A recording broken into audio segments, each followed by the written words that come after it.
You're now rocking with the best, man. Another episode of the Streets is watching.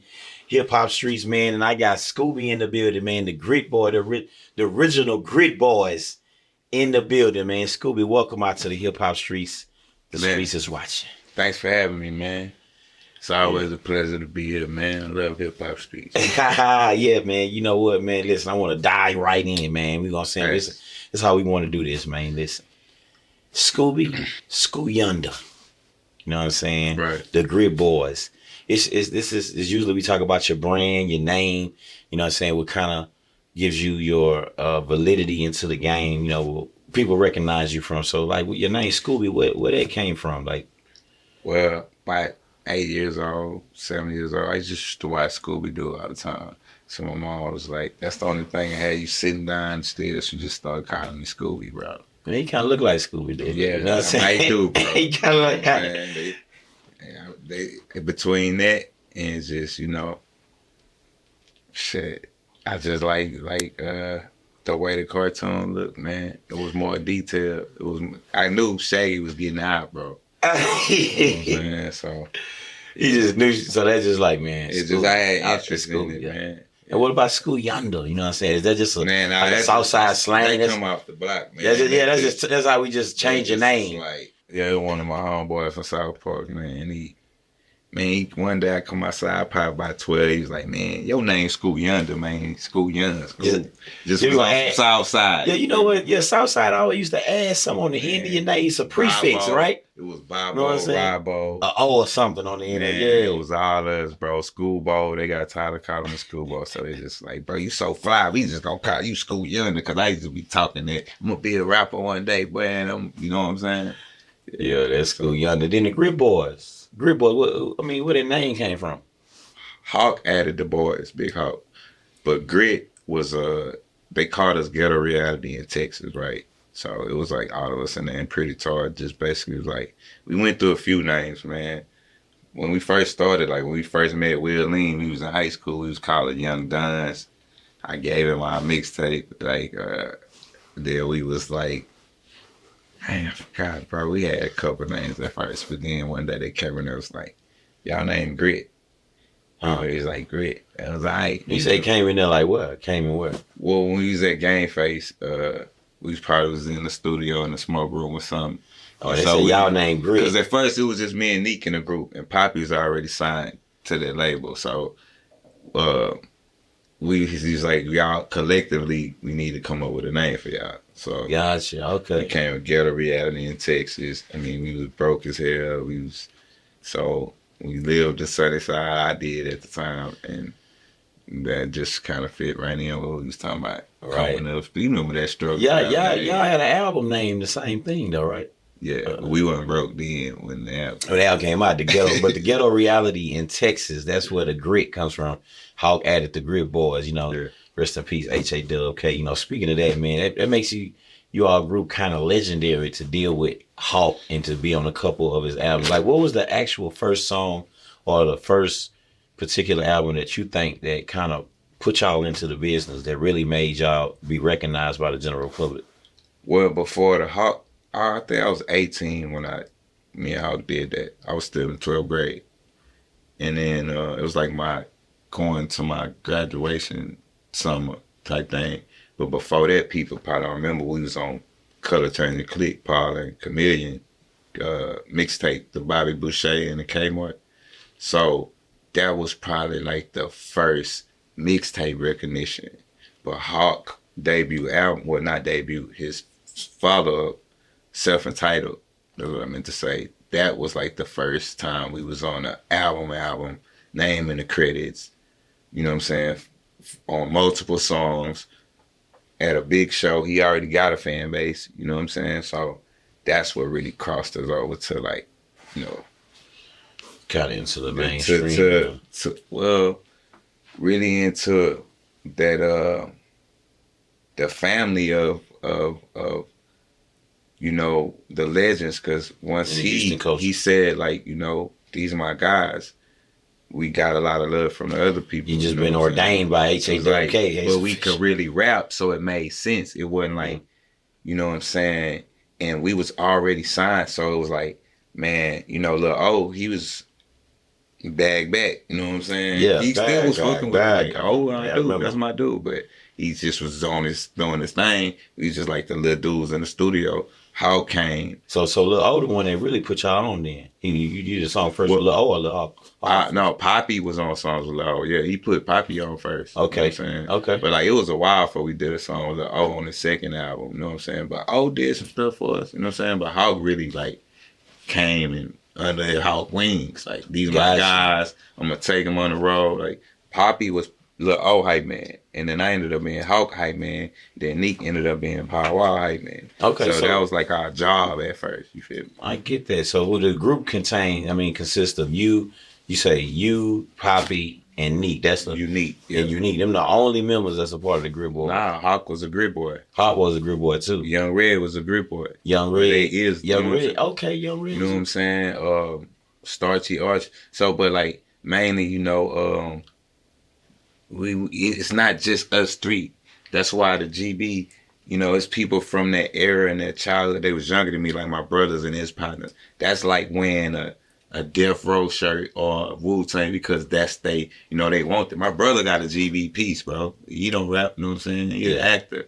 Shout out my brother in that new Bensonette movie, Pimp and Dan. Yeah, go check out that Bensonette. Yeah, my little baby brother. He on like 15 movies on Tubi. But yeah, man. Yeah, so we just always tried to make it where it was all of us, bro. You know what I'm saying? So with the Grit Boys, is it kind of like Drew Hill where they can just add a new member? Nah, you can't add nothing. It's 3 people, but it's a movement like, you know, just showing that hey, you from Texas, right? You're ghetto reality in Texas, right? So I was a Grit Boy. I'm a Grit Boy, man. You feel what I'm saying? It's like, you know, it's just good marketing. Just at the time, we ain't see it like that. But then, you know, it is what it is today. Good business, you know. Good business, right? Yeah, I guess that brings me to my next question with expansion of the brand, the Grit Boys, which is, you know, kind of really what it is, a ghetto reality in Texas, and you know, certain people could be involved or part of the movement. 3 of y'all pretty much rap. With the group now, is it still a collective effort when y'all putting music out with all 3 of y'all rapping on the tracks together, or is this some type of in what they say independent or individual thing going on right now? Well, yeah, I've been doing Scooby for like the last 10 years, right? I got like 7 solos. So Poppy, he retired from rapping, man. You know what I'm saying? But he involved with the clothes and the business side. Like, you know, we make sure Poppy, you know, be in the mix. But as far as the music side, I'm doing a lot of Scooby, and then he got stuff he working on, and then he comes in, you know what I'm saying? And that's at first we was all solo artists, right? And at a time, you know, we was young, man, having fun. But, you know, all groups, man, you just got to grow. And it's things that I wanted to do and things that I, you know, rap about and songs that I make that they, you know, I'm married, so I'm talking about being in love. I'm talking about my kids. I'm talking about going on vacation. Yeah. So it's just, we just grew, man, like, you know, so. Everybody kind of a little different, but. I'm kind of like, I make car music pretty much, bro. I be ratchet sometimes, but like, it ain't nothing. Like, we friends, bro. I talk to them dudes probably like, I talk to Neek like 3 times a week, and I talk to Poppy probably twice a week. Yeah. We all be on the same thing, applying to life, bro. Yeah. So, yeah, they very much involved. You know what, that kind of wants me taking me back all the way back. I want to take it all the way back to the beginning. When you, like, what inspired you to decide to say you want to be a rapper? I was really born like that, bro. Like 8 years old, my mama bought me a keyboard. 10 years old, freestyling at the pool. She had a karaoke. Everybody come to my house. 12 years old, my neighbor had a studio. I see a Spanish dude walking in one time. I asked him who that was. He let me come in. I look on the wall and say, Hillwood Hustler. I met South Park Mexican when I was 12, right? Wow, that's history. It's just like my whole life I've been seeing rappers. I met 20 in life. I was a kid, right? And then my big homies, they used to go buy tapes from Screw House. I've been outside Screw actual house. I ain't been inside, but I seen, you feel me? I seen these things. So it's just like my whole life, I'm jamming Screw. I'm jamming Pimp C, UGK, 10, 11. My mama jamming Scarface. She just take us to school jamming the new Scarface and Ghetto Boys. We was going to Fairchild, bro. My mama. So she didn't know I wanted to hear that. You know what I'm saying? But it's just like it was designed like that. And then by the time I graduated, bro, I was selling my own CDs in 10th or 11th grade. That's when. When did you start rapping? Was that like in the beginning of high school? Bro, I was rapping. I was freestyling at 10 years old, 11 years old. So 6th grade. Like my friends, if you meet somebody that know me, they'll be like, he always rap. He always ain't just started rapping, freestyling bro. too. Yeah, bro. been rapping. And then DJ Cap was saying that the other night, bro. Like, I used to rap in the school, the halftime of the schools, because I went to Worthing, then I went to South Falls in the suburbs.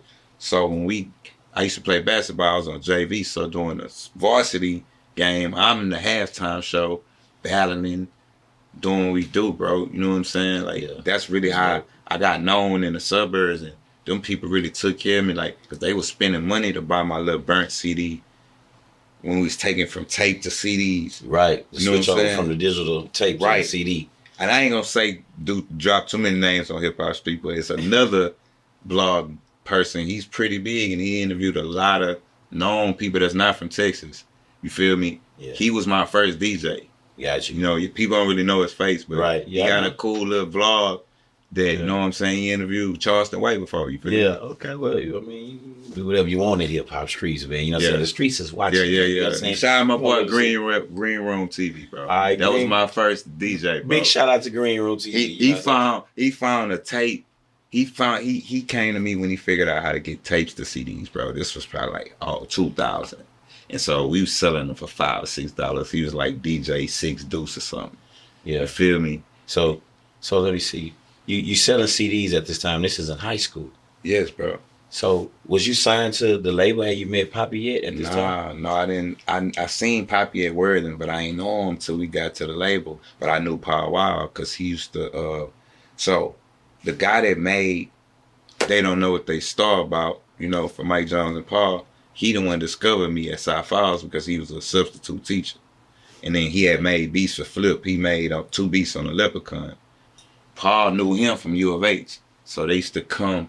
He used to teach like what's the bad class, DMC.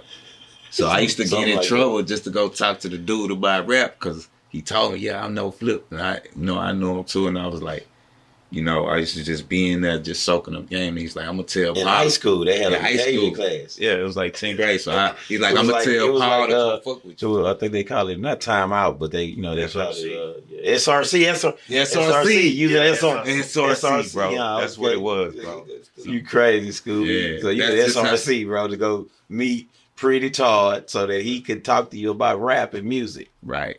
Wow. That's crazy. And so, you know, then you said that you kind of linked up with Poppy at Worthing, and then when y'all got to the label, they was like, y'all the Grit Boys, right? We ain't like each other, bro, because he was hard. We was in competition because he little old. He already on little old. He already on. Yeah, so it's almost like down. It's on Atlantic. These dudes ain't coming in. You know what I'm saying? Poppy was a beast. Yeah. Remember on that? I'm the Throatest. Him and Chris Ward on that fabric. Just when you go back, he was on there, right? So we used to be like in the office just before, because they switched studios.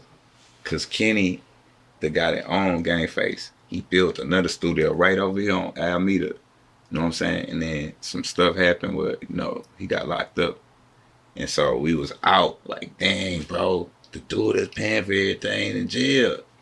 You know what I'm saying? Yeah. So that's what made us kind of come together, because Poppy was signed to Game Face already. And so all y'all signed to Game Face as well? No, well, I did, and then before Neek could, that's why I said bro went to jail. Yeah. And after that, we had to that's when Paul came to the gridiron and started being our DJ. The DJ Paul Wild CDs. Oh, okay. He would DJ like a mixtape dude. No, he was, DJ Paul Wild. Like, you know, he chopped up like some Wayne albums, fucking T.I. Like, he started DJing.